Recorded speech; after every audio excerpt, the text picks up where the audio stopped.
caros, agora vamos falar sobre alguns tópicos especiais acerca do tema do inquérito policial.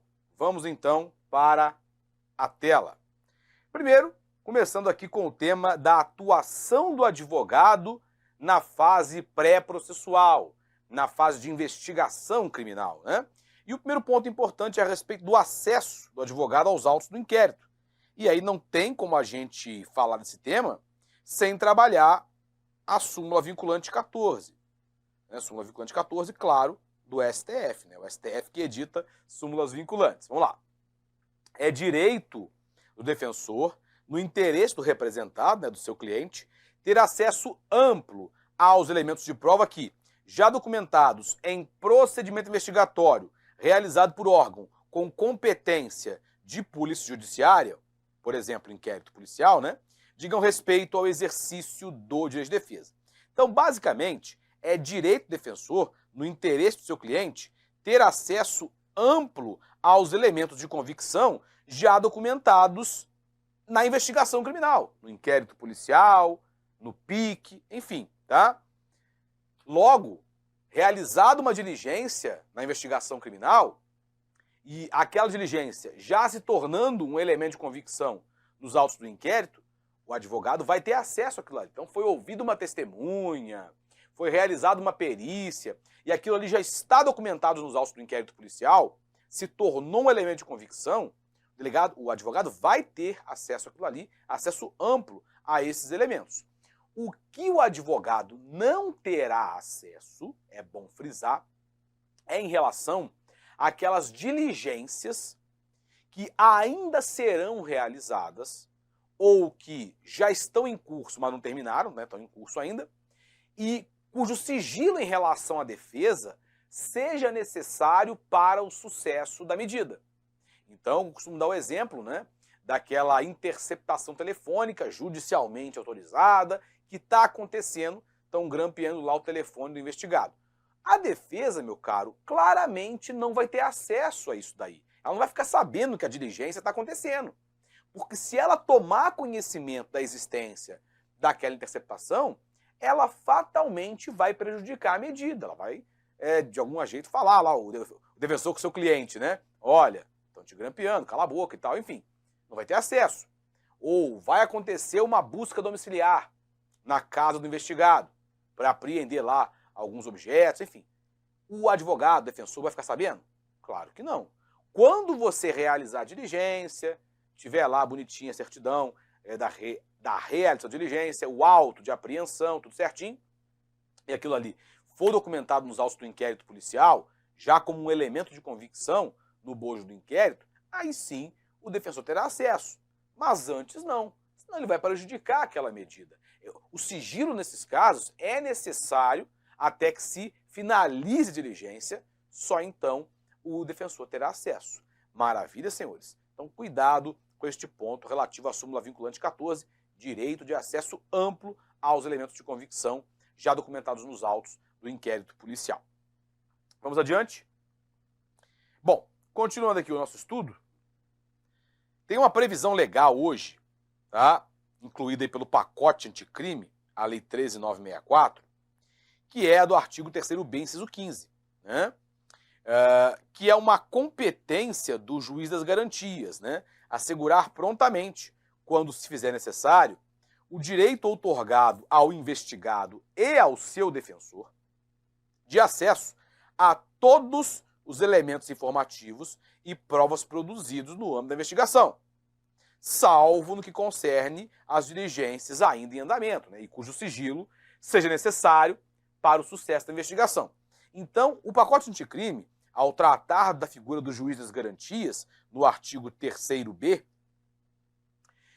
ele colocou as competências, né, do juiz das garantias e estabeleceu que cabe a ele assegurar prontamente, quando for necessário, o direito do investigado ou do seu defensor de acesso aos elementos já documentados nos autos do inquérito policial. Esse artigo 3º-B, ele está com a eficácia temporariamente suspensa pelo STF, mas muita atenção, tá? Isso não significa que não exista um juiz que vá garantir esse direito. por parte do investigado ou do defensor? É claro que existe. Veja, quando o ministro Fux ele suspendeu alguns dispositivos, né, que foram incluídos ou alterados pelo pacote anticrime, ele suspendeu de uma vez todos aqueles artigos relativos ao juiz das garantias, né? Por questões, enfim, políticas, não vou entrar no mérito aqui, tá? Só que veja, apesar de você não ter a figura do juiz das garantias, né, por conta da suspensão pelo STF, existe já, hoje, um juiz que acompanha a investigação, que supervisiona a investigação criminal. Tem que ter. Porque algumas medidas, algumas diligências, dependem de autorização judicial, já começa por aí. Prisão preventiva, busca domiciliar.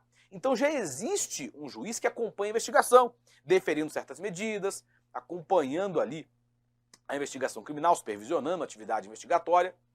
E este juízo vai, se for o caso, garantir o acesso do advogado aos autos do inquérito policial, caso haja uma recusa injustificada por parte do delegado de polícia. Então, apesar do artigo 3º-B ele estar suspenso pelo STF, né, porque ele fala lá dos juízes das garantias, não significa que não exista hoje já um juiz que vá garantir esse direito. Sim, existe. O juiz que supervisiona a investigação, ele vai garantir esse direito do advogado, do defensor, caso seja violado pelo delegado de polícia. Fique atento a este ponto, tá? E, além disso, a negativa injustificada de acesso aos autos do inquérito policial configura crime de abuso de autoridade, previsto na Lei 13.869 de 2019. Vamos ver? Negar ao interessado, seu defensor ou advogado, acesso aos autos de investigação preliminar, termo circunstanciado, inquérito ou qualquer outro procedimento investigatório de infração penal, civil ou administrativa, vai além, né? Para o nosso caso interessa aqui a questão penal, assim como impedir a obtenção de cópias, ressalvado o acesso a peças relativas a diligências em curso ou que indiquem realização de diligências futuras, cujo sigilo da peça seja imprescindível. Detenção de 6 meses a 2 anos e multa, tá?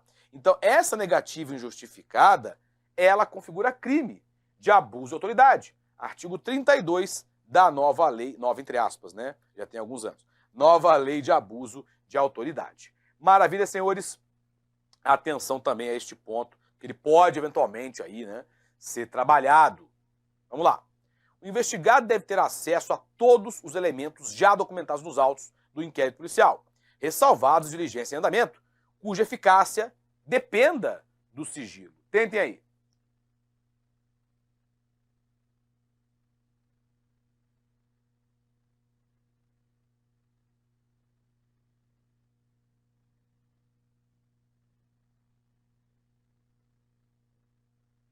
E aí, meus caros? Tá certo ou errada? Pessoal, mais fácil que bater no meu Botafogo, né? Tá correta. Acesso, sim, a todos os elementos já documentados no inquérito. Certo.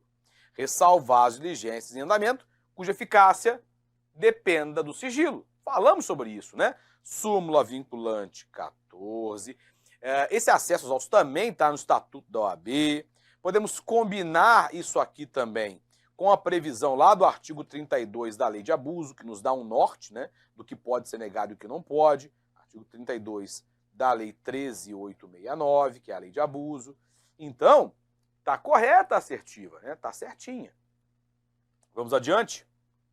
É vedado à autoridade policial negar ao defensor do investigado o acesso a documentos e outros elementos de prova constantes dos autos do inquérito policial. Tá certo isso? Tá certo. O delegado não vai poder negar o acesso a esses elementos de prova constantes dos autos do inquérito policial.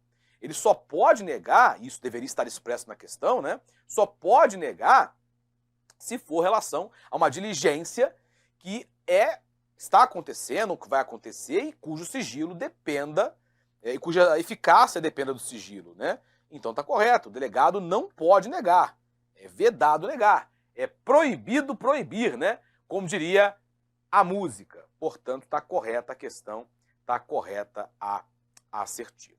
Outro ponto relativo à atuação da defesa técnica na fase do processo, na fase pré-processual, se refere à presença do advogado no interrogatório em sede policial. No processo, né, na fase de instrução do processo, no interrogatório em sede judicial, a figura do defensor, ela é indispensável. O interrogando o réu lá no processo, ele não pode ser interrogado sem defesa técnica, porque a defesa técnica é absolutamente indispensável no processo, né? Sob pena de nulidade absoluta, súmula 523 do STF, inclusive. Então, lá no processo, interrogatório judicial, nele deve ter a presença, claro, do defensor. Mas e no interrogatório em sede policial, interrogatório no bojo do inquérito ou em outro procedimento investigatório, né, criminal? E na fase pré-processual, é necessária a presença do advogado nesse interrogatório em sede policial? A resposta é negativa. O STJ entende pela desnecessidade da presença do advogado no interrogatório em sede policial. Como é que funciona isso? Quer dizer, então, que se o indiciado ele tiver um advogado lá, um defensor, esse defensor não poderá participar do interrogatório? É isso? Não é isso. Ah, muito cuidado. Se o investigado ele chega para o seu interrogatório em sede policial, chega na delegacia, chega acompanhado do seu advogado, fala, ó, delegado, esse aqui é o meu defensor, tá? Advogado, defensor público, não importa. É o meu defensor. Ele vai acompanhar o ato, tá? O delegado não pode impedir. O defensor tem o direito de acompanhar o seu cliente. Então, beleza, vai estar lá. Agora, se o investigado, o indiciado, chega para o interrogatório em sede policial, o delegado pergunta, cadê o seu advogado? Ele fala, não, não tenho, não quero, não faço questão, tô de boa. Dá em mim, né? Vou ser ouvido sozinho, pode me interrogar. Se ele não quer, ok, em sede policial é desnecessária, tá? Não é obrigatório que ele seja acompanhado pelo advogado. Porém, se ele tem advogado e o advogado está lá para acompanhar o ato, o delegado não pode impedir a presença do advogado. É basicamente isso. Maravilha, senhores, cuidado com este ponto, tá? Muita atenção. A jurisprudência dos tribunais superiores entende que é necessária a presença do advogado durante o interrogatório policial do réu.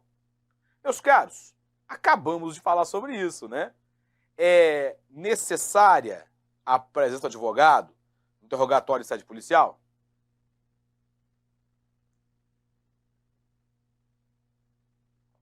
O que vocês acham? É necessária? Não, pessoal, não é necessária. Ela é dispensável. Se ele não tem advogado, não quer, entende que não precisa de advogado, vai perfeitamente poder ser ouvido sem advogado, na fase pré-processual. Interrogatório em sede policial, tá? Muito cuidado com este ponto, muita atenção a isso, tá? É bom ficar atento a essa parte. Portanto, errada a assertiva. Apesar de se tratar de procedimento inquisitorial, no qual não se possa exigir a plena observância do contraditório e da ampla defesa, a assistência por advogado no curso do inquérito é direito do investigado, inclusive com amplo acesso aos elementos de prova já documentados que digam respeito ao direito de defesa. Tá certa ou tá errada, pessoal? De fato, é procedimento inquisitorial, não se pode exigir plena observância do contraditório pela defesa. A assistência por advogado é direito dele? É, se ele quiser ele vai ter. Inclusive com amplo acesso aos elementos de provas já documentados nos autos. Súmula vinculante 14, acabamos de ver este ponto. Está correta, portanto, a questão. Está correta a assertiva, está certinha, né? Vamos para o próximo ponto. Arquivamento implícito do inquérito policial e arquivamento indireto do inquérito policial, tá? Primeiro, o chamado arquivamento implícito. Quando haveria a figura do chamado arquivamento implícito? A doutrina criou, digamos assim, a figura do arquivamento implícito, que ocorreria basicamente na seguinte situação, tá? Quando o Ministério Público ele recebesse os autos do inquérito policial e ele oferecesse denúncia apenas em relação a certos fatos investigados ou a certos indiciados, silenciando em relação a outros, ele estaria, de acordo com a doutrina, tá, implicitamente promovendo pelo arquivamento em relação aos outros. Então, digamos o seguinte, o MP recebeu os autos do inquérito policial e foram indiciados 3 camaradas pelo crime de extorsão, José, Pedro e Ricardo.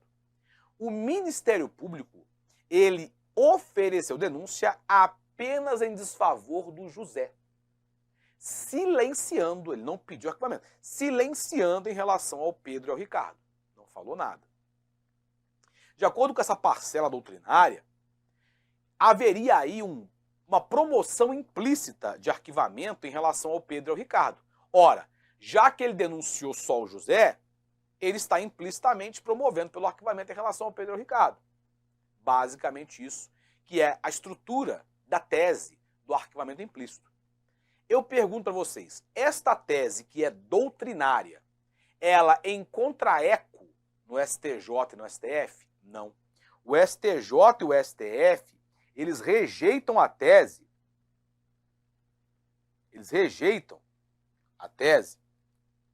do arquivamento implícito. O STJ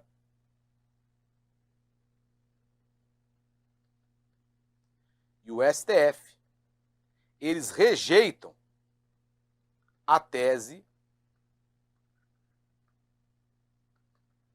de arquivamento implícito, tá? Basicamente, porque sustentam o seguinte, que na ação penal pública não vigora, como na ação penal privada vigora, na ação penal pública não vigora o princípio da indivisibilidade.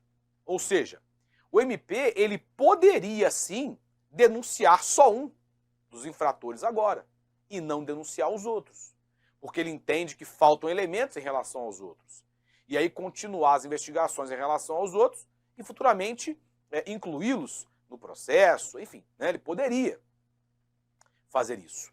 Logo, para o STJ e para o STF, não há a figura do arquivamento implícito, que é uma construção doutrinária apenas. Maravilha, senhores. Temos ainda a figura do arquivamento indireto. O que seria o arquivamento indireto? O arquivamento indireto é uma outra situação que aconteceria na seguinte hipótese. O membro do Ministério Público, que está ali acompanhando a investigação, recebeu os autos do inquérito policial, ele entende que o juízo não é competente para processar e julgar a ação penal. Ele entende que não deve denunciar perante aquele juízo que acompanha a investigação. Mas o juízo que acompanha a investigação entende que sim, é o competente para processar e julgar a futura ação penal.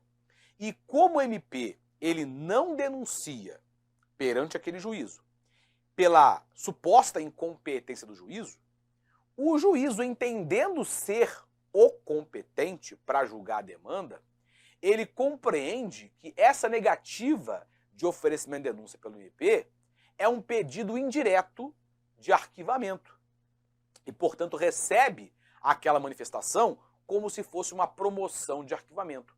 Isso seria o arquivamento indireto, essa recusa do membro do MP de ajuizar a denúncia pela suposta incompetência do juízo que acompanha a investigação criminal. É o arquivamento indireto, diferente, portanto, do arquivamento implícito, tá? Vamos lá. No Brasil, a jurisprudência é pacífica quanto a acolher o arquivamento do inquérito policial de forma implícita. Tentem aí, certo ou errado?